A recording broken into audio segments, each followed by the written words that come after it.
3, 2, 1. Welcome back, everyone, to the Chicago Shoot the Shit podcast. I'm Steven Leitner, joined by Blake Grantham and Brad Leitner. And let's just get right into it. We had a huge trade since the last time we talked together. Matthew Stafford got traded to the Detroit Lions. Now, the details of this trade were Matthew Stafford to the Rams in exchange for the Rams' first-round draft picks in 2022, 2023, a third-round pick in 2021, and then Jared Goff. That's a massive trade. Yeah. I don't think I've ever seen anything like this before. That's a lot to get. One interesting thing. It is. Like, the weird thing is, so the Rams haven't had a first-round draft pick since they selected Jared Goff first overall. Yep. They didn't have their 2017, 18, 19, 20, 21, and now 20. I think, actually, they're keeping their 21, but they're getting rid of 22 and 23. It's like they're just going all out for it, but I like it. They need a quarterback to get them over the hump. It was clear that it wasn't Jared Goff. He can't play in big moments. He can't play in the cold. Yeah. But and for Matthew Stafford, I think he'll finally get the respect he deserves because he's a quarterback that's going to throw 4,000 yards each year and 30 touchdowns. He's and about time that he actually has a team around him to compete. What do you Brett think, Brad, about the trade? Yeah, an absolute whirlwind of a move by the Los Angeles Rams. But I think it kind of definitely shows the desperation type move that you have to make if you're really trying to win in a certain window when you have a core group of guys aging and that window is it's just quickly closing. So yeah, you got Aaron Donald, you got Jalen Ramsey, you gotta make sure that you can put good talent around them. And I mean, we're talking about probably one of the better, if not better offensive lines in football, but also one of the oldest offensive lines in football. And I mean, you're not going to have them that much longer. You got to go for it. Yep. And definitely, if there's a definition of a team being hindered by a quarterback other than the Chicago Bears, it would be the Los Angeles Rams for sure. Because, like you guys said, yes, he can't play in cold weather. Yes, he can't play in pressure situations. But I just don't think he's that good all the way around. Yeah. I mean, he's not going to lose you a bunch of games, but he's also not going to win you at the big games. So, pretty middle of the road quarterback, but huge move. I agree with it. Go for it. You got to get the right guy in there to win games, and Stafford can sling it. So I know they're good about. I mean, you don't. I think they've just proved to everyone else as well. You don't need first round picks to build a roster as long as you don't mess up the rest of your draft picks throughout those years. So pretty cool. Yeah, they're getting rid of Jared Goff's huge contract, which is a plus. And Matthew Stafford's only making $20 million in the next 2 seasons for a quarterback of Matthew Stafford's level. That's really good price tag for that. So, and it'll be interesting to see. Yeah. I like how they send Golf. He can't play in cold weather, and they send him to Detroit, so he's got to go play in Chicago and Green Bay. I'm happy for that. I'm happy for the Bears for that. That'll be interesting to see. I don't know. Maybe he can turn it around. Who knows? But it'll be interesting to see Matthew Stafford in an actual good offense. Yeah, Cooper Kupp and have weapons. Yeah, Bobby Trees. Who's their Higbee is their tight end, right? Higbee is their tight end. Yep. They've just Sean McVay is one of the best offensive coaches. Yeah, I like McVay. He's solid. Matthew Stafford's never had anybody like that. I can see Matthew Stafford being an MVP consideration next year. That's how good I think he'll be. I think we'll see rebound seasons from Cooper Kupp. I think Robert Woods will have a better season. It'll be awesome to see them actually have a good passing game. Who's going to win the West then? The NFC West? I think the Rams are the favorite. I think the Rams have. I mean, that was just a huge momentum swinging trade, or just favoring trade for the Rams. Like Steven said, I cannot wait. I think fantasy land is going bonkers right now. Everyone's like, "Oh, Matthew Stafford, hello!" 50 touchdowns is possible next year. Holy shit. Cooper Kupp was so disappointing. He never put up really any stats. It was just he's I think very if hot you and actually have cold. a good quarterback, it's going to be way more consistent. But I mean, I think that changes the landscape. I never would have thought the Rams were going to come out and get a quarterback this offseason. I always thought the 49ers would be the ones ending up with Stafford, but this came out of nowhere. I was not expecting this whatsoever. I wonder what's going to happen to Jimmy G. Because it seems like Shanahan don't want him at all. Like He's kind of like Goff. Yeah, Like exactly. I don't even think he's as talented as Goff, to be honest with you. Yeah. He can't really throw like the deep ball really that well. Like No. he's just not like an elite quarterback that's gonna, they were close to winning the Super Bowl. They had the lead in the fourth quarter, but like he's not a game changer. No. No. I kind of rank quarterbacks like this, right? You have your elite quarterbacks. Well, I don't know. Maybe a few different. Superstar, layers. You got elite, superstar, elite. I call them game managers, right? They're the mid-tier guys that aren't going to win games, but they aren't going to lose you games. And then there's just, underneath the dirt, where you kind of they're burying them 6 feet under, where they're just crap. Right. So, let me ask you this question: You're a GM. You're taking Garoppolo or Trubisky? oh, I'm taking Jimmy G. You're taking Jimmy G? Yeah. Here's the thing. Dang. I guess Trubisky's legs are better, but he just can't pass. Are we doing current contracts, or are we doing just just like overall pure? Yeah.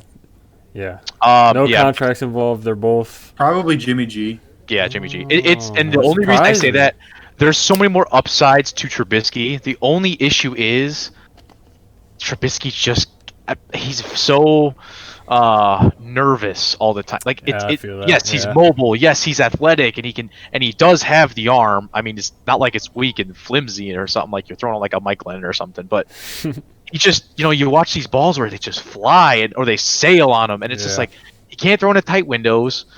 For some reason, I don't know if it's nerves or what, but he's not accurate with the football. And Jimmy G, he can't process information either. Either. Like, I don't know how you can throw into double or triple coverage like he can constantly and just stare down people. So, yeah, Jimmy G can at least, like I said, manage the game. Trubisky can't manage the game, man. Not yet, anyways. Maybe down the road. Who knows? Yeah, it'll be interesting to see the next domino to fall. I mean, right now it's all eyes on Watson as the next name to move since Stafford got moved. It'll be, I don't know. I don't know if there's anything on Dak right now that if any of you guys heard of anything like that. No, I haven't heard. Nope, I haven't heard much of anything on Dak. I hear Wentz definitely wants out of Philly though now, even though they got rid of Doug Peterson. That's what Schefter tweeted today, that Wentz still wants to get out of Philly, and then Vince Magic is a free agent too. I love that. Yeah, Fitzpatrick Magic, baby. Fuck yeah, I'll take him in a heartbeat, dude. What about Wentz in Indy? Fuck no, we're getting Vince Magic. He said, "I am not dealing with that." Dude, I don't want to deal with that contract, man. Here's the thing, dude. The 2016 quarterbacks, what's going on? First overall, Jared Goff. He's been very underwhelming, and then Wentz was an MVP in 2017 before he tore his ACL. Like these guys, I feel like they were elite at some point, and now they just haven't panned out. Like it's been really weird. Jared Goff, you could kind of see. Yeah. You could kind of see that he wasn't going to be superstar material. I mean, at least I saw that. I don't know what it is with everyone else and just absolutely crapping on Carson Wentz. I get it. He's played poorly, but I just think overall everything around him has not been together. I actually still think Carson Wentz could be a pretty solid quarterback. See how you see Goff is how I've seen Wentz. I've never liked Wentz. I've never liked Wentz. I've always thought Wentz was ass. Since even when he won the MVP, I was like, this dude, whatever it is, he don't got it. I don't like him.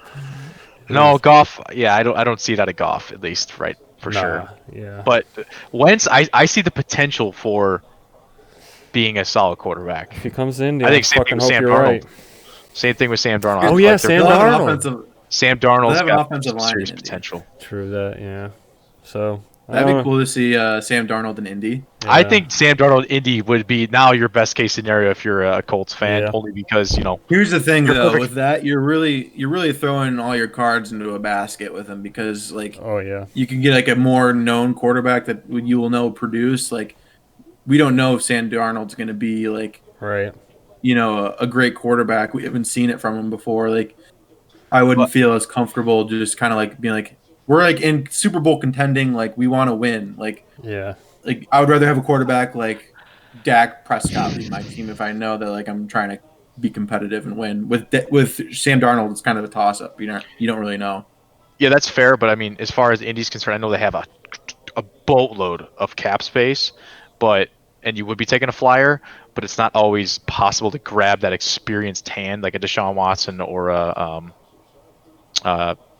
what was Sam the other Darnold. quarterback? Sam. No, Sam. The other Well, quarterback. Dak's a free agent right now. Said Dak and Deshaun, so you can't go and get the veteran quarterback. But I think teams should start maybe taking a flyer on a Sam Darnold because he has shown flashes of greatness. He put up great numbers when he was at USC. Yeah, but who would you feel like more? he played Who for would you the feel New more York comfortable? freaking Jets. But who would you feel more comfortable with, like trying to win a Super Bowl right now, Dak Prescott or Sam Darnold? You're You know gonna what feel you're getting more. out of You're Dak. gonna feel more. Yes, comfortable, but there is still potential there on a Sam Darnold. Well, here's the thing. No But one is if giving him you're a chance if you're the yet. Indianapolis Colts, you are in win now mode. You have a Super Bowl caliber team. Like you can compete with the best teams if you have a good quarterback because their defense is elite, their offense is stacked on the line. They have got a great running game, and they have some nice weapons. In the, as from their receivers. Like I think that team just needs a quarterback in place, and they are set to compete with the elite teams of the league. I agree with that, but the problem is when you go out and you sign these quarterbacks to these massive contracts, you're handcuffing yourself as far as your roster for the next 5, 8 years, whatever you just signed them to. I mean, Well, do you think the Kansas City Chiefs care right now? They have the best quarterback in the planet, and he's getting paid $50 million a year. But guess what? They're probably going to be making it to the championship game every single year with Mahomes. and I mean If you that's get that going to be elite debatable down quarterback- the road. That's going to be debatable down the road when they're not going to be able to keep everybody in the next year or two. So I don't know if I agree with handcuffing yourself to a Dak, which I like Dak. I'm not sure if he would be worth 35 mil or whatever it would be a season. I would rather take a flyer on a Sam Darnold and, by the way, have him for a few years and not have to pay him buco bucks and put those pieces elsewhere. Not that they need it, but you take a flyer, that gives you the chance to then really fill out your roster for an extended period of time to win maybe a few Super Bowls versus just going for it one time, kind of like the Rams are trying to do right now with Matthew Stafford. Brad, you sound like Pace. Going dynasty mode, boys. Dynasty always. Go for the more 6 rings, baby. We need at least 6. That's all it is. Yeah, but here, I feel like you just can't overthink it, and I would just want, I just want to win. Right now, at this point, I'm thinking about this season. I want to win. It's good to think about the future, but an unknown commodity in Sam Darnold. It'd be nice to just have him sit on the bench for a year and learn from a great quarterback. But I would feel comfortable paying Dak Prescott like a 4-year contract worth $32 million a season. So who do you guys think's the week 1 starter for the Bears? Ooh, there's too much going on with the Bears, man. Probably. Yeah, it's probably going to be Foles. Foles. Yeah, that is honestly the biggest mystery on the planet Earth right now, I feel like. I mean, obviously they're going to have Foles. Is Trubisky going to be back? Will they trade for a Jimmy Garoppolo or, like I said, fingers crossed, maybe a Sam Darnold, something along those lines, or draft a young quarterback? Lord only knows, honestly. It is such a crapshoot. I think it'd be great to gamble on in Vegas if they had some sort of a gamble or odds of who's going to be day 1 starter. I've seen a lot of rumors about the Bears being interested in Derek Carr. Yeah, Derek Carr. Yeah. Oh, you know what? His name's been flying around. I've also seen a 3-way trade with the Raiders and Texans, where I don't know where Derek Carr gets sent to, but Watson to the Raiders. That'd be an interesting dynamic. But it seems like just the rumors out there that the Raiders might be moving on from Derek Carr. Yeah, I mean, I've been seeing honestly, Derek Carr's name out there too. As a Bears fan, I wouldn't be too upset getting Derek Carr. Yeah. I mean, I think he's a big upgrade from anything that we've had. I mean, yeah. I don't know if this leads into anything, but Derek Carr and Khalil Mack were best friends when they were on the Raiders. Maybe that's just a morale booster for Khalil Mack, and you see his game elevate because his best friend's there. He needs it. Yeah, for sure. And he's the most talented QB the Bears would have in some time, and I think that would probably pick up a lot of morale around the team for sure. I think that would be a good move. I wouldn't be upset getting Derek Carr. Not at all. Now, I don't know what the cost would be to acquire a Derek Carr, but I would definitely be open to wanting to get him. Hell yeah. Sorry, I'm trying to check out Derek Carr's contract status. It looks like he has another 2 years left on his contract of roughly about 20 mil a season.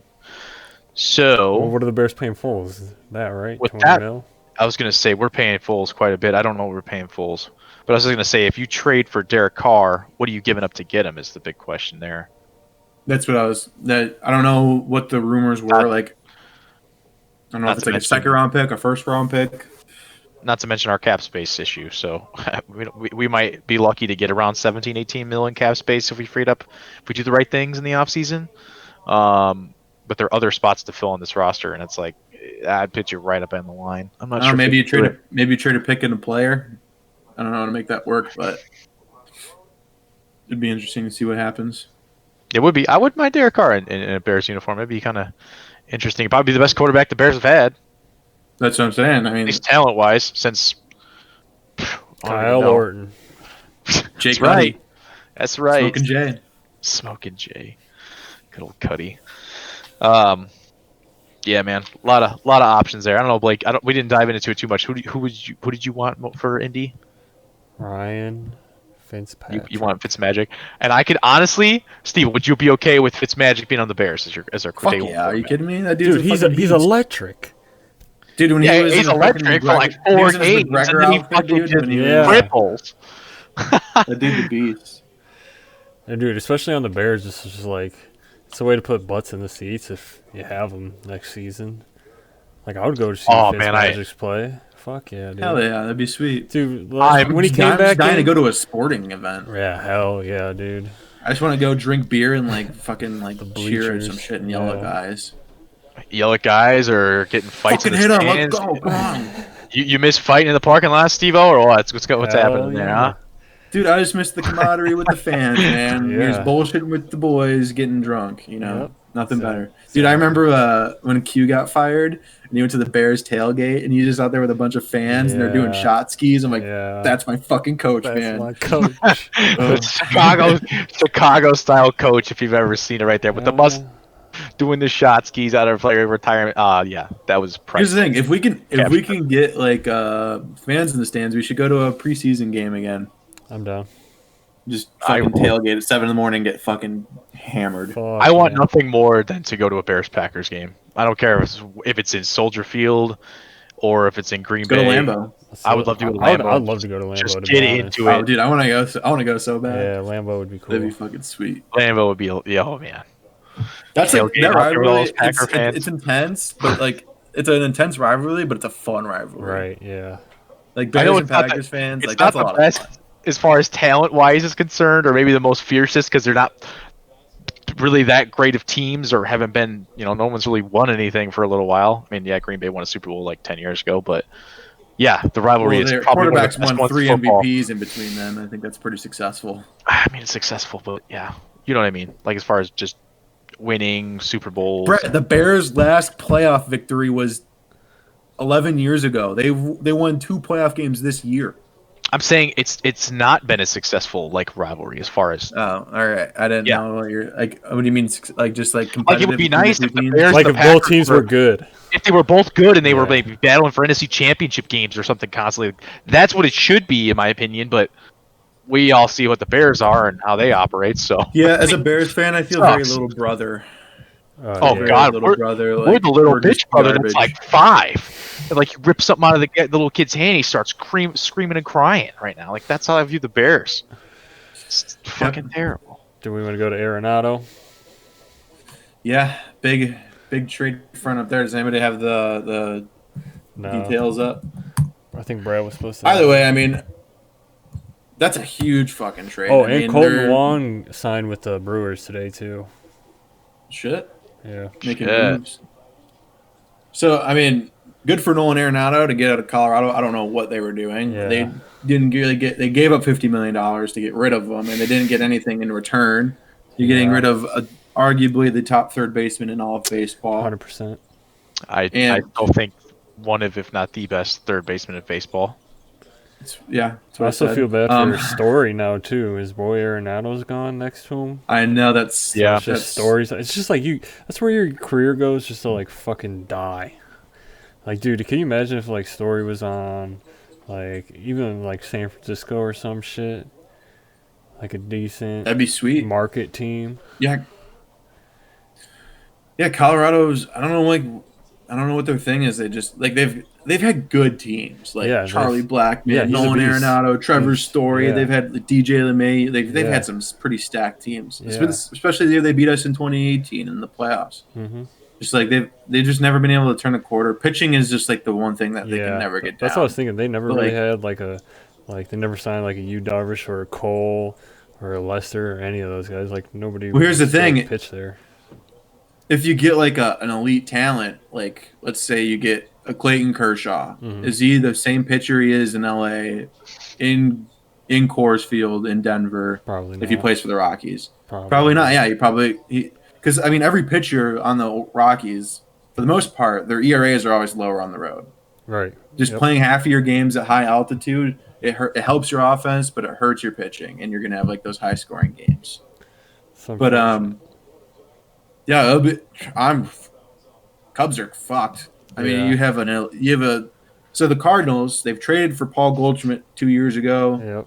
They traded for Ozuna, and now they just traded for, the best third baseman in baseball. Like, they're making moves. They're competitive. Like, they want to be successful and win.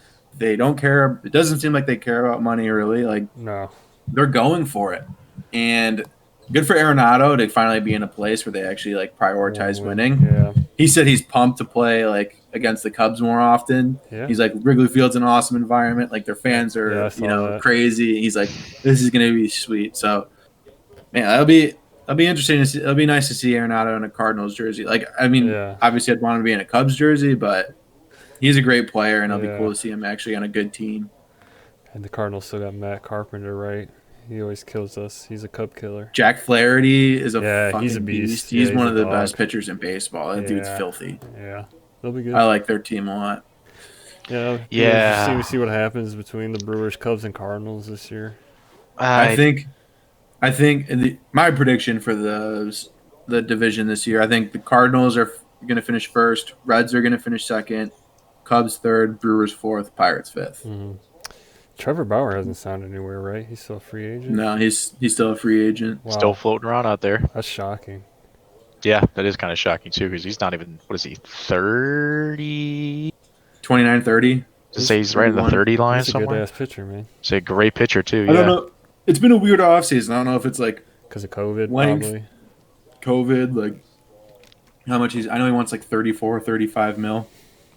Damn. Yeah. Which is a lot. Been a 1-year contract, but he was Cy Young winner, best pitcher in baseball last year. I know it was a small sample size, but still, he's still. I know I could see him signing with the Mets since the Mets seem to be going for it. They're going crazy right now. Syndergaard, him, DeGrom.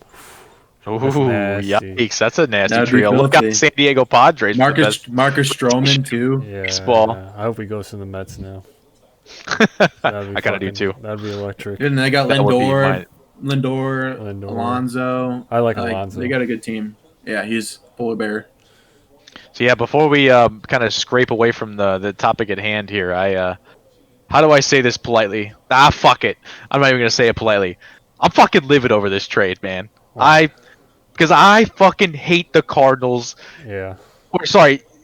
Fuck. I hate the Cardinals probably more than I hate the Packers, which says a lot. Oh, yeah, same. And the worst part is the freaking Cardinals keep trading for my favorite players that I love to watch in Major League Baseball. First, it was Paul Goldschmidt. Loved watching Paul Goldschmidt play baseball. He's a great ball player. They trade for this guy. And then my absolute favorite player to watch in baseball in Nolan Arenado. Who do the Cardinals get next? Nolan Arenado.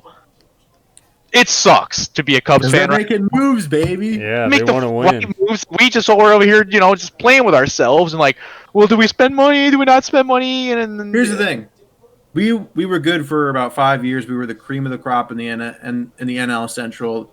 The Cardinals weren't shit. They kind of been retooling the past couple years, building up, and now they're ready to compete and take over the top again. You kind of just see these phases throughout, baseball, where like you have a really good team for a lot of years, and then they're kind of like in the rebuilding or retooling phase, and then they come back again. And now we're at the point where 6 years ago the Cardinals were a 100-win team, and then they regressed a little bit, and now I think they're back on the uptick with all the weapons they've brought in. Which is true, but the kind of bouncing off of what you said about the 5 years wasn't 5. It might have been 3. And there was a couple years there where the Brewers were like flirting with being as good, if not better, than we were. So we were the division. We were, for the most part, every year we were the division champions, except for 2019 we missed. 2018 the Brewers won, and then last year, and then the 3 years before that we were division champions. What 15, 16, 17? Like that? What did I say? 3 years. In 20 and 17 we were starting to kind of look a little weak, even though we made it to the NLCS. 4 out of the 6 seasons of our like really competitive edge, or 4 out of 7 because we won 97 games in 2015. We were, division champions. That's kind of like. And you're right. Now I think the Cubs will be on the phase where they're kind of retooling, going to replenish, and then who knows, in a couple seasons, like maybe like around 3 or 4, they're competitive again, and they're trying to go for the division title. I can see that. At least that's what I think. If you think that's the case or possible, I'm going to ask this question, of course. Do you think it's going to happen, or do you think the Cubs will get back to being World Series champions with Anthony Rizzo and Chris Bryant on the team? I don't know.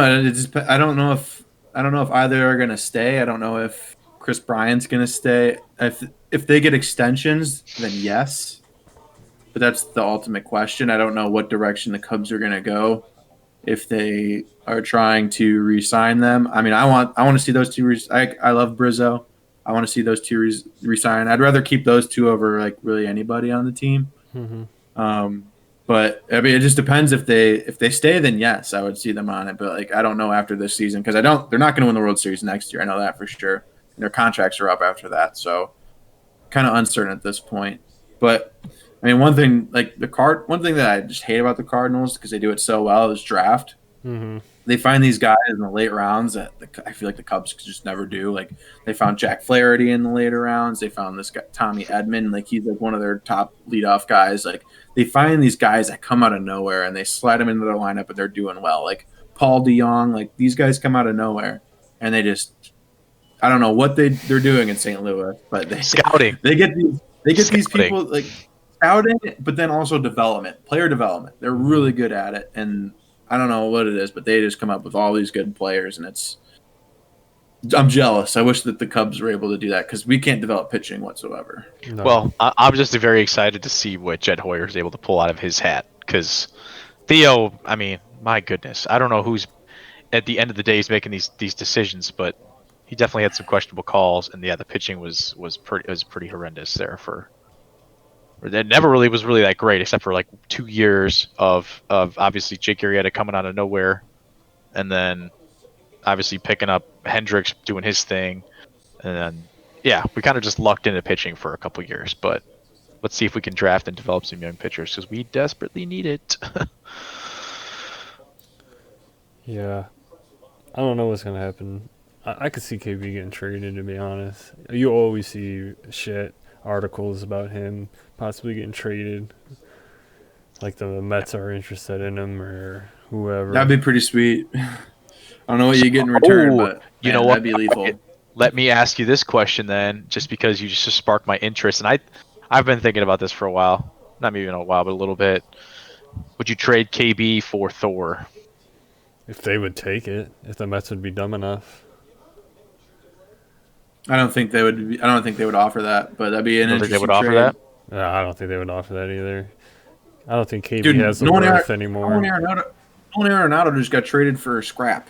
Yeah, for a washing machine, bro. Details on the screen. Like, I don't understand how this is possible. Like, the trade was Nolan Arenado and $51 million, and the Cardinals traded away left-handed pitcher Austin Gomber, infielder Mateo Gil, infielder Alaris Montero, right-handed pitcher Tony, is it Losi, and right-handed pitcher Jake Summers. Like, They gave the Cardinals grade an A for this one, and I think it probably should be like an A+ because, yeah, the Rockies had a grade F, which exactly how do you trade away your franchise superstar third baseman for nothing? Here's the thing: Paid the money. Paid the money to take him. Demanded a trade. Yeah.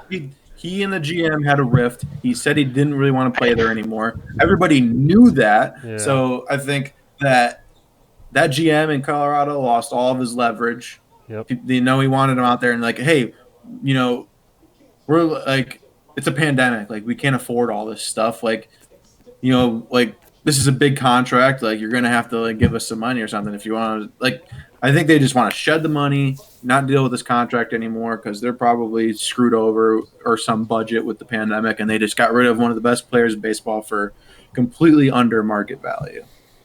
Which is idiotic in my opinion. That's just it is. capital. It's really dumb. I wouldn't fuck. I'd be furious. A bunch of capital and threw it out the door. That's kind of what just happened there. It's like if you had the first overall pick and you traded down to the 21st overall pick, but you really didn't get anything out of it in between. Yeah, I agree. Except for paying $50 million. Yeah, exactly. Horrific. Firing kind of a trade, if you ask me, but I'll leave it at that. Oh, I'd be fucking furious if I were Rockies. if you're Rockies management or ownership, yikes. It'd be fucking brutal. That's a McCaskey maneuver right there, if I've ever seen one. Should we segue into Sorry, maybe Ryan Pace. Your defenseman talk, Steven? Yeah, so changing of the guard, at least in my opinion, like I see it too. Beginning of the season's been pretty awesome to watch so far. I mean, right now that I just think young defensemen are starting to take over. I think their offensive capabilities and just the way that they're able to, process the game. I think these young defensemen are able to. They're really shifty. When I've watched like Quinn Hughes and Cale Makar, they're able to just be shifty and deceptive on the ice, and it's kind of giving them a lot of space. And like Quinn Hughes and Cale Makar are the two of the top point getters so far in the season. I don't know what happened to Erik Karlsson. He's kind of just fell out of nowhere since he joined San Jose. That dude was the best defenseman in the league for like 7 years. Yep. Putting up 70, 60-plus points. And now, like, just seems like a lot of old defensemen, like him and Brent Burns, are regressing a lot. They're not Drew Doughty even. Like, Drew Doughty's not that great anymore. No. We're seeing, like, these, previous Norris Trophy defensemen. They're just not that great anymore. Obviously, Duncan Keith, but he's old. He's older. We're just seeing guys like Quinn Hughes, Cale Makar, John Klingberg, Sam Girard go off this year, Charlie McAvoy. We're seeing all these young defensemen and the top point getters for the league, and it's fun to watch. Quinn Hughes and Cale Makar are going to be they're insane, unbelievable for the next decade. I think they're going to win multiple Norris trophies. That's nice to see, actually. My God. These kids are fucking ridiculous. They are wild. I mean, talk about magicians. I've never seen anyone dance on the blue line like Cale Makar does. This guy's like Chris Brown on skates back there. Like, holy shit. I mean, did you see that goal he had where he did the Crosby edge to cut across the back in the high slot area to nip blocker side roofed it on him? Damn. Yeah, against Minnesota, that was fucking filthy. Oh man, the other guy kind of just crossed his own skates up and couldn't get over there at the time. I was like, holy shit! Like, talk about moves. Now, I will say, to kind of revert or like I guess rebuttal what you kind of said before about the aging defensemen of the league, kind of not really showing their age and regressing. I don't know if I entirely buy into it all. Yes, I think they've regressed some. I mean, Erik Karlsson for sure. What the hell? He fell off planet Earth, man. I don't know why. It's not like he's that old. He's not on. I mean, yes. The only other defense I have for these guys, all the guys you just mentioned, all of their teams have regressed pretty mightily over the years. Drew Doughty in LA, they just had the second overall pick last year. That team is, I don't want to say hot garbage. They're pretty bad, right? They're bad. Duncan Keith, same thing. Hawks have fallen off in the last 4 years. Hawks make the playoffs, bro. Yeah, they made the playoffs. I disagree with. I don't think they've really taken that much of a step backwards. Erik Karlsson, I will say yes, but Brent Burns, he's still the same kind of defenseman out there. He's not putting up 70, 80 points like he used to. No, but he's also, like I said, is San Jose that good or competitive right now? No. Same thing with the LA Kings. Here's the thing, though. Eric Carlson played on the Ottawa Senators for the first half of his career. The Ottawa Senators have never been anything crazy. They've always been pretty shitty, despite a few playoff runs that they've made. He's won Norris trophies on bad teams. He was their leading scorer for multiple seasons, 100%. putting up 70, 80 points. That's insane. That's why if you're an elite defenseman, you're still going to show for it. Yeah. I'm not trying to cover up anything on him either. I mean, like, clearly, like you just said, he did it on a team that was terrible. He was the guy kind of just leading the offensive charge even on the back end. And now it's just kind of like, I hate to say it, he's kind of one of those guys that just signed the contract and took his little check to the bank, and he's kind of rolled over ever since. So kind of show you where his values lie right now. I did hear a ruffling about him not enjoying San Jose, but that's kind of just an excuse in my opinion. Yeah, I was listening to Dropping the Gloves podcast with John Scott, and John Scott had a dinner with like Vlasic anymore. He's like, so what do you think about Carlson? He's like, he didn't really say much. He's kind of mum about it, and he was just like, John Scott could tell that like Carlson really wasn't fitting in too well, and that like maybe Carlson's used to being the number one guy, right? And just, he has to like take a different role when he's playing with Brett Burns, like another like elite offensive defenseman, and just kind of like learning to play with those guys. Apparently it's been kind of just wishy-washy between him and his teammates. So that, and like you said, Brad, you get that ticket and you're just ready to, I don't know if, not saying anything for him, but maybe you're just kind of like not trying as much anymore because you already signed that huge contract. Right. Yeah, he's living the dream down in. I mean, whether it's northern or southern California, you're making that much money a year, and you're like, do I really need to score 80 points this season right now? No. So he's living the dream. I do also. What was I going to say? On the outside, it would be, like I said, also all the guys we just mentioned, the John Klingbergs, the Cale Makars, the Quinn Hughes. These are all up and coming teams too. Like that Colorado Avalanche team we're witnessing right now this season. I can't remember a team that has that much talent in the last 10 years, other than, oh boy, I mean the 2010 Blackhawks, and that says a lot. They might even give them a run for the money as far as being as talented as they are. I mean, they are so fast. They're great on. They can all skate like maniacs, and I mean Brandon Saad looks like he's contributing on that team, which I kind of expected. But when you're playing with all these great players, it's like you're gonna be successful. So not looking like a good trade for the Hawks right now, that's for sure. Yeah, looking bad. But I mean, like I said, when you're playing with I don't even know. Was he on the third line right now or second line? Oilers would be in 5 games. Is he playing with Nichushkin and someone else? I don't know. They keep mixing up the lines, but it's like, holy shit. It's wild. Crazy. You guys see the Tony DeAngelo situation? No.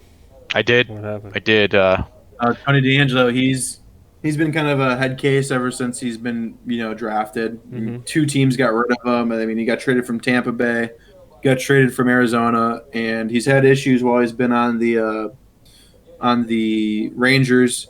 He's just been very public about, I don't know what, apparently he just has some attitude issues, and he's had some super serious, not like it's, everybody's got their own opinions and everything, but he's been super like opinionated about Trump and everything, and he's been kind of rubbing people the wrong way with that, and kind of a distraction on the ice. And he had an altercation where he got in a fight with Georgiev after a game, and he's one of those players that just can't get his shit together, and has a bad attitude, and he's just very not good for your locker room. So he signed a 2-year deal after last season when he had a good season. Like, he's a good young defenseman. Like, it'll be interesting to see if a team wants to take up try to trade for him. But he cleared waivers and didn't look like anybody wanted to sign him from that to take on his contract. So yeah, if you're going to be a cancer on a team, fuck that. Especially on the Rangers. The Rangers are sick as fuck. Like, yeah, and they're trying to huge win. Market team. Yeah. A lot of media around that team. Like, you're gonna ruin the chemistry in your locker room if you're gonna act like an asshole. That sucks. Yeah. Man. It does suck because, I mean, the guy's actually is a pretty talented hockey player, but I mean, he's got some other problems, issues going on, and yeah, they released him like basically immediately. It was one thing. On another note, a team that's really impressed me so far is Boston. Yeah, they've been good, dude. They didn't have David Pastrnak for a first handful of games since he was recovering from an injury. They lost Torrey Krug this offseason. Yep. They lost Zdeno Chara this offseason. They lost these huge pieces on their defense. They're one of the best teams in the league right now. Charlie McAvoy has been unreal to start the season. I mean, he's got 8 points in 9 games. He's been honestly, they've been playing really well, and I was not expecting that. I was expecting them to be kind of low. Like they had the whole Tuukka Rask situation going on last season in the bubble, but they've definitely surprised and turned some heads so far. They're a really competitive team. I'm liking Montreal right now. They're balling out. Hey, oh my one goodness. thing you can have a Boston. We can have a Boston Montreal Stanley Cup final first time ever. Like back in the 30s and shit. That would be insane. I would love it, dude. I wouldn't know who to go for, to be honest. I wouldn't either, but I'll tell you what, who I really am enjoying and how I guess Montreal's winning this trade right now. But how about that Josh Anderson move, huh? That's really starting to pay off. He's had a hell of a beginning of the season here. Didn't think he'd be doing very much in Montreal, but yeah, he's playing with, I think, is it Drouin and Kokoniemi too as well, I want to say. But yeah, he's had a hell of a start. Know who I kind of 5+ goals. I feel bad for Austin Matthews. I feel like he should try and leave Toronto, dude, and just go. They're good. Else. They're good right now this season, though. Yeah. Why do you think you should leave Toronto, man? I don't know, dude. It's like coming to the Cubs in the '90s and shit. It's just like, all right, we're not gonna do nothing. Here's the thing, though. If you win in Toronto, you are a legend 100%. forever. Yeah. They haven't won since 1967. It's been over 50 years. Their fan base is starved. They already love the guy. If you win there, I'd want to win there. Like, I would just be like, I will be the guy. You better tell the GM and the owners to get their shit together and give me Q's over here. Give me Draisaitl over here. Let's go fucking win or something. I like what they did this offseason. That's the mecca of hockey, too. I like what they didn't have any grit in their game. They're all skilled. Right. Kind of like what the Tampa Bay Lightning were. But then the Tampa Bay Lightning got these gritty guys to kind of, go into the corners and get pucks and get it out to their skilled players. And that's kind of what the Leafs did when they got TJ Brody, they got Wayne Simmons. They got these guys that are scrappy and can, create space for their offensive players. And it'll be interesting to see come playoff time if they can get past the first round finally. That'll be I could see them on a trajectory like the Lightning in that sense if they're going to add these gritty guys because you need that to be successful. That's why the Lightning could never be successful. They were highly skilled, but come playoff time, their guys weren't willing to buy into that, and they weren't ready to get dirty. But when the Lightning brought these guys in, their superstar players were even more likely to go in and be more aggressive. So it'll be interesting. And the Leafs have started off strong this year, for sure. But the Canadians. Like you were saying, I was not expecting this. Tyler Toffoli, he's a beast. He's been Toffoli showing up in 10 games, and more than most of those are against the Canucks, the team that let them walk. It's just like, holy crap, they're going off right now. I was not expecting them to be this sick. Hell no. I always did like Toffoli, especially obviously when he was. What team was he on before? The Los Angeles Kings. He was a part of their Stanley Cup teams. Yeah. He was kind of a depth piece on the Stanley Cup champion teams. I remember, because he scored quite a few against us in the playoffs, and I was like, I kind of like this kid. He looks pretty good. And then he went to Vancouver, and I was like, that's a good fit. And then that didn't really, I don't know why they let him walk, and now he's just ripping it up in Montreal. And it's like, good for him. Did you see his backhander the other night? Yeah, it was fucking disgusting. Oh, wow. What's going on with Gostisbehere? Is he still around? Good old Cheney, Ghost. Yeah. Fire's still been good, but I haven't been paying. That's actually a team that I've been the most intrigued with as far as what are they doing? Yeah. And why are they just kind of flying under the radar? They're not really playing that great, but they're not really playing poorly. It's like they have talent there and a decent amount of it. They have a filthy team. They do. A lot of talent. And it's just like I keep waiting Didn't and waiting and waiting. To the Eastern Conference Final last year, or something like that. They made it far last year, right? Did they make it to the Eastern Conference Final? I think it was divisional. Yeah, it was a divisional. I think actually I had them in the conference in my bracket. And they Philadelphia. Why you might not think they're doing that well? They're leading the East Division right now. They are leading the East. Okay. 7-2-1. Just quietly, they've got a really deep team. James Van Riemsdyk has started the season on fire. Like they've just got so many good players, like James Van Riemsdyk, Jakub Voracek, Kevin Hayes, Claude Giroux, Joel Hayes is Farabee, good. Travis Konechny. Like it's just like, Nolan man, Patrick.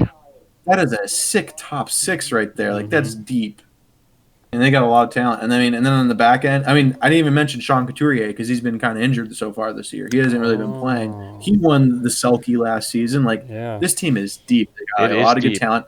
They've got the best young goalie in the league in Carter Hart. He's been pretty Yes, they do. underwhelming this season to start, but he'll turn it around. And they got Ivan Provorov on the back end, Gosh Despair. Like they've got some really good players on their team.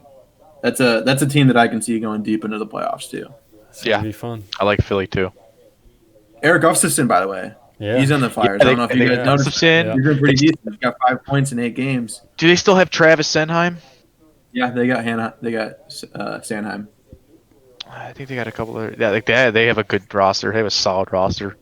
Dark horse cup final pick. Kevin Hayes has got a goal tonight Shit. Let's go. because I'm beating Brad by 25 now. Hey, how about Ovi getting number 7? Was it 708 the other night? Oh, sweet. I think I saw it. So him, Crosby, and McDavid all scored an overtime goal, and they're all first overall draft picks. I think I saw that's the first time in NHL history that That's ever multiple first overall draft picks have scored OT goals in the same day. The But same day. like they were all within like 30 minutes of each other. That's pretty wild. Yeah, that's pretty sweet. But I'm just thinking. I was thinking about the other night when I watched the highlight over and over again, and obviously seeing 708. I'm like, holy crap! If you think about it, I mean, while it's still a lot away, he's at 708. He's got like 180 goals to go to get to number 1, the mountaintop, and good old Well, Wayne it Gretzky. sucks. Is he gonna do sucks. it? It sucks. It's a lot of goals. Now it's a lot harder because we didn't get to finish last season. He would have scored over 50 goals if he played all of last season, and the season didn't get delayed or canceled. And then this year's only at 56, so like it's a lot of games that he's missing out on, and it sucks because he had an opportunity. I think he still has a great chance to make it, but that's a huge hurdle to kind of get over, missing out on 30 or so games that he could have or should have played. I mean, in a time span where his window is, quickly closing too. Because what is he? 36, 7? 35, I think. Is he 35? Yeah, he's not that old. Yeah, you're right. He's about 35, 36. He's gonna have to maintain over like a 40 goal pace if he wants to get you. Yeah, he's 35. Yeah, and I mean he's gonna have to continue that for at least 5 years. 5 years. He needs 5 more years, dude. He's not going to score 50 goals this year, but if he scores 50 goals in the next 4 seasons, and he's been a 50 goal scorer pretty much his entire career, Yep. he would get there. But obviously he's 35 now. I don't think he's going to score 50 goals in a season when he's 39. If he did, that'd be fucking insane. You never know, though. Yeah, you never know. It'd be interesting. I want to see him do it. I want to see him break Gretzky's record. That'd Me be too. sweet. Yeah, He's the best goal scorer I've ever seen. He's the greatest goal scorer of all time. I don't think there's any question in that one. I mean, honestly, there's some damn good ones out there, but he's number 1 as far as a pure goal scorer is concerned. The Great 8. The Great 8. It's cool, man. But how about the Edmonton Oilers? What do we think about the Oilers? Are they going all the way this year, boys? No. You kidding me? No. He's not deep enough, I feel like. No, they're not deep They enough. got a nasty top It's too line, bad. But yeah, exactly. It's too They're- bad. They'll they make the got- playoffs and shit. I think we Yeah. got the same record as them, to be honest, or it could be crazy. I know They're 6-6 right now. The crop those Canadians, Maple Leafs, and Jets so far, though. Yeah. Oh, I don't think they're better than either of those teams. So you just brought up the Jets. We haven't even discussed it. I know it's kind of like, once again, it hasn't flown on the radar, but how about the Pierre-Luc Dubois for Patrick Laine trade? I think we should go over that real fast. Cause I like that. That's an interesting trade. He traded his second overall pick for a third overall pick. I like that. I do think that's interesting. And well, here's the thing. Also, the Blue Jackets got Jack Roslovic too. Mm-hmm. So they're getting 2 players for 1. I mean, I like the trade. I mean, it'll be interesting to see how Line plays under Torts, because Torts is usually a hard ass, and he wants his players to, play hard like pretty much every shift. He wants them to always hustle. Now Line has had issues with that, so it'll be interesting to see how he handles the Torts situation. Obviously, Dubois didn't want to deal with it anymore. And Torts is kind of like a guy where he doesn't take off lightly on superstar talent or like all stars. Like he was always hard on the Sedins. Like he's been hard on like a lot of the players he's coached because he expects everybody to play the way. While other coaches kind of just let their superstar players do whatever because they're superstars. So it'll be interesting to see how he fits in Columbus. But I mean, that's a goal scorer. He'll put pucks in the net for sure. Yeah, kind of replace our Artemi Panarin that they kind of lost a couple years ago. And then for the Jets, I like that too because, I mean, you're getting another center to slot into your lineup. He's highly skilled. He's around more offensive players. He's been playing on Columbus, which is a very defensive team. It'll be interesting to see how he performs with highly skilled players. Also, his dad works for the Jets franchise. I saw. I think he works for the Manitoba Moose. Yeah, I think I saw that. Kind of another connection there. So, they're both on smaller contract. Like, I mean, 2 years at $5 million for Dubois. That's a great contract to have. And I think Line is at like a 5 as well for this next season. I think it's a pretty close a good trade. I mean, Line wanted out of Winnipeg too. So both players were disgruntled. They wanted out of their current situations. They both got traded. I like the trade. Yeah, I think it's a good so trade. do I. I love Luc Dubois. I think hopefully that matches up for him. I like his style of game. He's skilled, but he's not like gonna completely kill you with his raw talent and skill that he has. But he's kind of a gritty player at the corners too. He was sick in the bubble. I don't know if you guys watched against the Leafs. Oh my god, the amount of plays that he made was he was filthy. I remember people started to call him a bust too at some point before he started showing up too a couple years back. Here's the thing: you're playing Columbus, like they're not small market. Just the style of play that they play, it's just you're not going to put up points. I mean, the most points that Panarin put up there were 82, and like I'm surprised he got to that level. To be honest with you, they're just not they're just not a offensive team. They're just really gritty, and they play a defensive style of play. Mm-hmm. Which would be interesting to see how Line plays there. I think Roslovic's a good addition there because Roslovic's like a bottom 6 guy, a good center depth, and he's going to get to the gritty areas. He's kind of like he reminds me of like a more skilled Andrew Shaw, where he's kind of just like a pest to play against. Mm-hmm. And Columbus loves those guys. That dude's from Ohio, so it made sense. He was holding out because he didn't really want to. He was looking for more money or didn't want to resign with Winnipeg too. So as soon as he gets to Columbus, he signs a contract. So you're getting 2 good players if you're Columbus, and then you're also getting a great player in Winnipeg. All right, Brad. Super Bowl 55. Who you got? Ooh, Super Bowl 55. Who you got? Who's it going to be? The young goat or the old goat? You got the young bull or the old cat? Or sorry, the young calf or the old bull, huh? Yep. I mean, everyone wants the old bull. I mean, come on, man. Look at me. He's still kicking. He's still kicking, man. Holy Kansas shit. City is too nasty with it, man. Tampa Bay's not going to be able to keep up, I'm telling you. And it's supposed to be cold in Tampa Bay. It's only supposed to be like 45 degrees on Sunday down there. I do think it's going to be difficult for Tampa's defense to stop the Chiefs' offense, and I just feel like they're going to put so much pressure on them. It's going to be tough. Hey, if their defense can play like they did against the Packers, where they're getting constantly pressured, that will be interesting to see. Be the that's your difference maker. I do believe Tampa's defense will change the game, whether it's a win or lose. We know what we're getting from Kansas City's defense, and once again, Tom Brady in the Super Bowl. That man, he's doing homework right as we speak. I mean, right now. If you were to look, shit. He's at Margaritaville. You know what he's doing. He will be, maybe in that dude lost to Nick Foles, and he lost to Eli Manning twice. He's a bum. Bro. Oh, he's a real bum. He is truly a bum, making 10 Super Bowls. Is coming in. He's a bum. Like, this is my league now. How do you lose to Eli Manning twice and but you beat like all the other guys. I still think that that entirely in itself explains just the ridiculousness of how crazy it can actually what can happen when playing in those type of games. I mean the freaking the helmet catch, like that loss, like you can't, like, what are you gonna do if you're Tom Brady? Like, nothing. Throw a touchdown. You can't win every maybe game. put up more points than 10 against the New York Giants.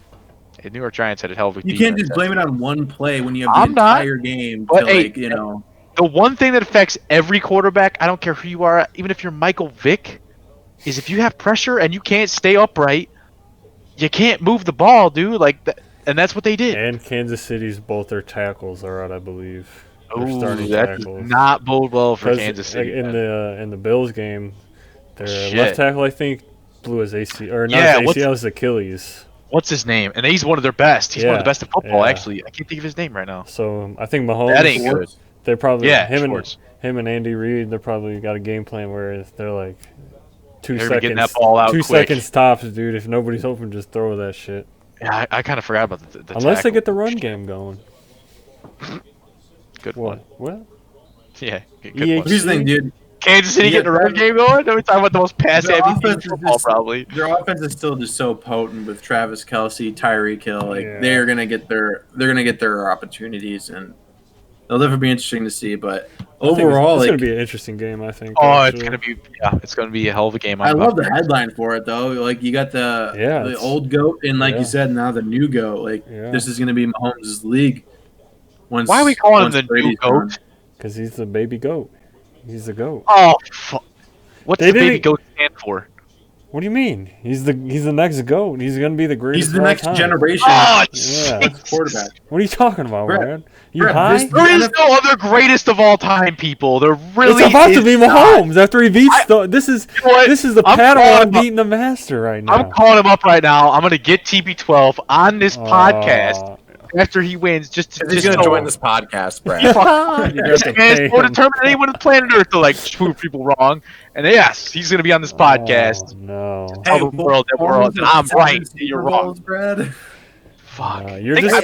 Just think of how cool this storyline would be if Tom Brady goes to a new team at the age of 43, and as obviously you can see, assembled this team together, actually coached them through most of the season, gets them to he got in the Super Bowl, and then wins a 7th ring and rides off in the sunset and retires. Listen, we all know he's not retiring at 43. I forget.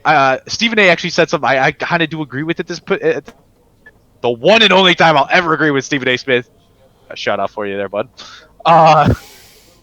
If Patrick Mahomes cannot beat Tom Brady this Sunday, he will never, ever be considered the GOAT. I don't care if he wins 8 Super Bowls. All right, one argument to that right now.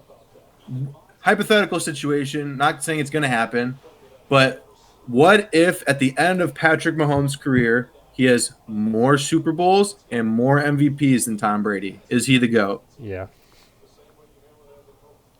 Brad, you're just salty that Mahomes is going to be kicking the shit out of your boy Allen for the next 15 years. That is such a stretch, dude, to say because of the accomplishments of Tom. We're still insulting his accomplishments. Did you see the statistic? Actually, hold on. I wish I could class this.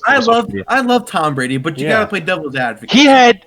If you divide his career into 3 careers, they're all Hall of Fame careers, and they were all better than. These are the 3 guys they listed: Brett Favre, Peyton Manning, Drew Brees, and Peyton Manning. All Hall of Famers. He beat every one of them in all those categories 3 separate times, and he's still playing. Just think about that. How can we talk about Patrick Mahomes when he's still got? Does he even have fucking chest hair yet? We're saying he's the next generation of the NFL. Yes, he's the next Tom Brady in the sense that he's the face of the NFL. Who's the next face of the NFL? It's not Tom Brady. Allen in Buffalo. He is the next face of the NFL, but we're literally watching the greatest of all time, people. Like, and now we're about to see the young one take over. Now we got Brady. Okay, Brady is it.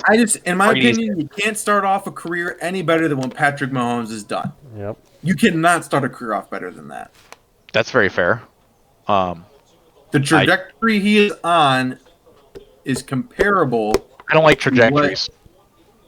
But yes, you're not. You're the one that wants to assume that Sam Darnold's going to be great, even though he hasn't done shit yet. Yeah, people. I mean, got you Jesus, there. man, you can't throw someone in a freaking. Oh God, how do you throw? Throw him in the deep end as a here. I'm gonna make this analogy.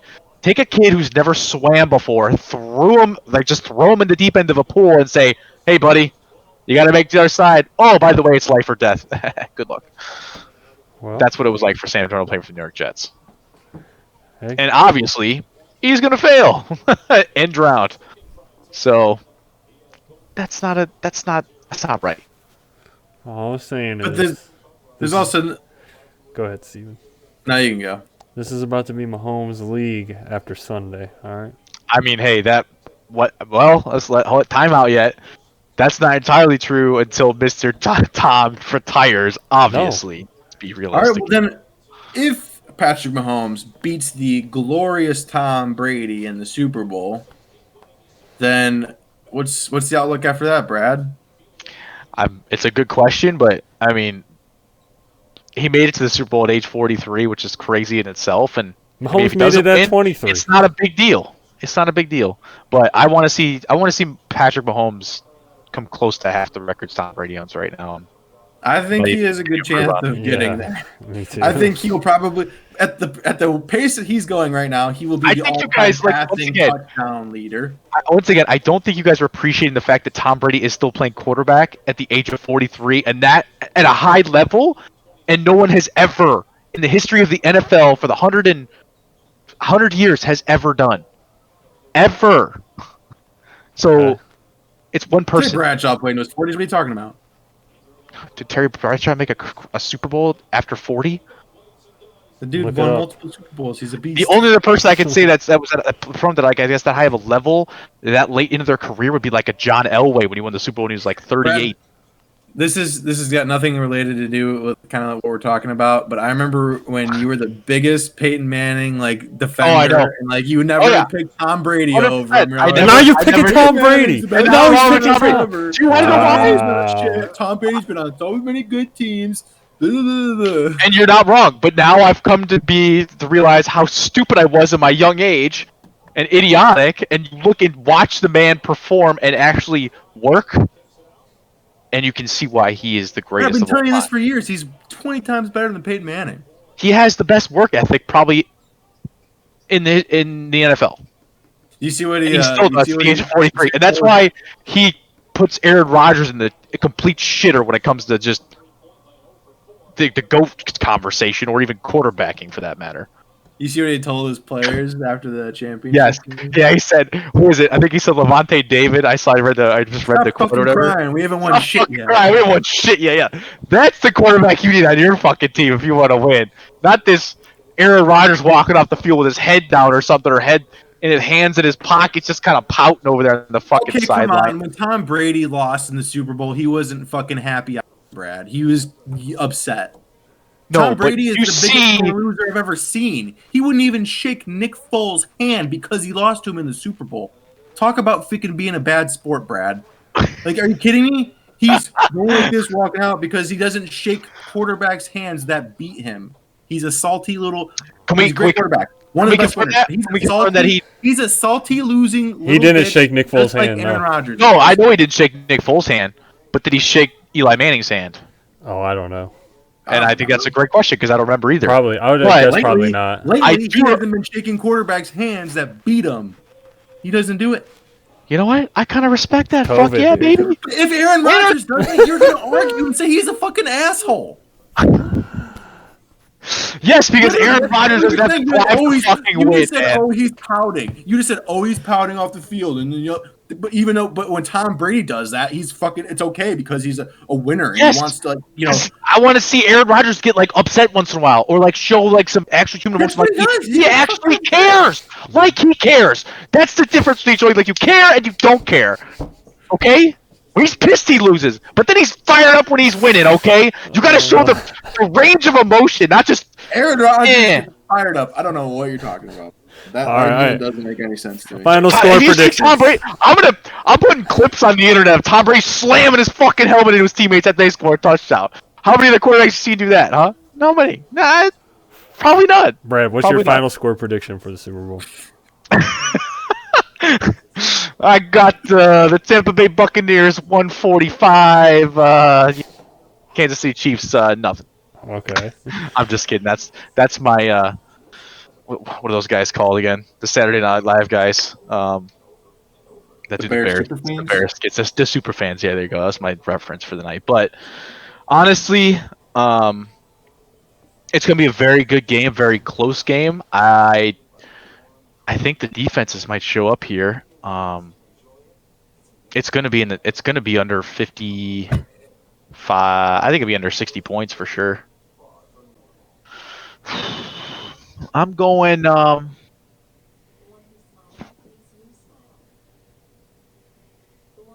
think I'm going to go. I do think Patrick Mahomes and the Chiefs might somehow squeak it out because I mean, like he's still nimble enough and young enough to make things happen when he gets under pressured. So I might just go Chiefs 27, Bucks 20, 21 or 24. I'm gonna go. So you're Damn, picking the so Chiefs? you're going with the Chiefs, Brad. Yeah. Off After winging everything it, you just went through, you're going with the Chiefs. I told you I said it was a barn burner of like as far as who would actually win the game. Who I'd like to see win the game obviously would be the Bucks because that's just a cool story. You right? want to see Oh, Tom Brady win another fucking Super Bowl like he hasn't won? why not just keep writing the book? Just keep padding the stats, man. Not to mention, man, if he beats Patrick Mahomes at what age 24, oh, Steven, Oh. what's your score? What's your final score? Well, I got the Chiefs 35-31. Ooh, high scoring game. you got the Yeah, I think higher it's going to be a high-scoring game.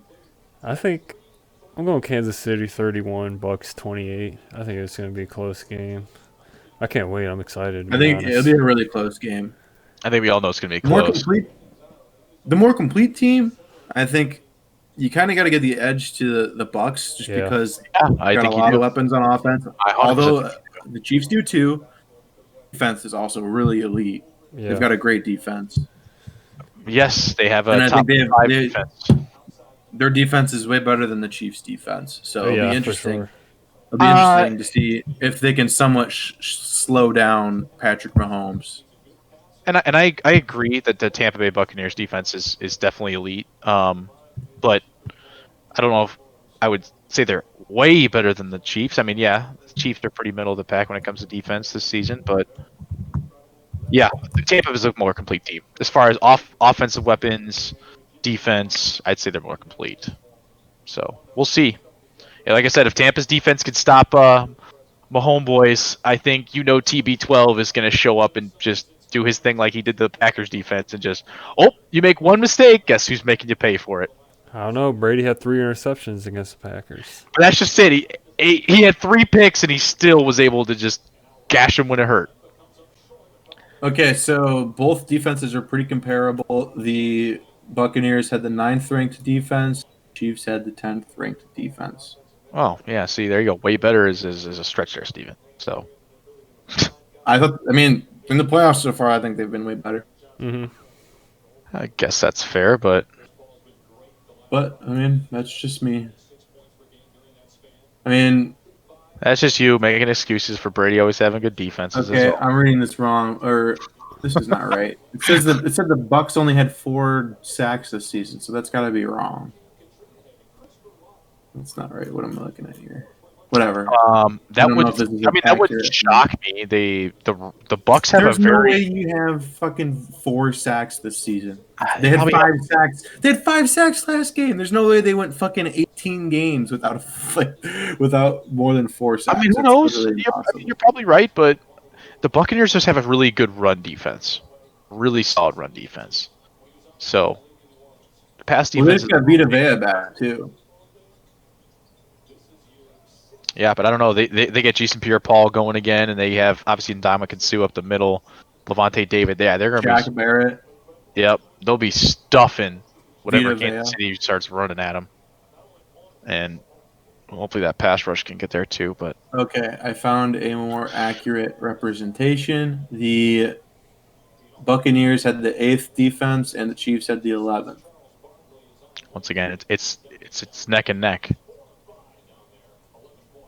So yeah, it'll be interesting to see. Go Can he Chiefs! Can the Chiefs get over the? Can he get over the hump? Easily. There's just a little speed bump. That's all. Hey, Brady's over there walking around like in Never Back Down when he's like, to be the best, you got to beat the best. All right. That's what he's doing, son. Oh. Ended on that note.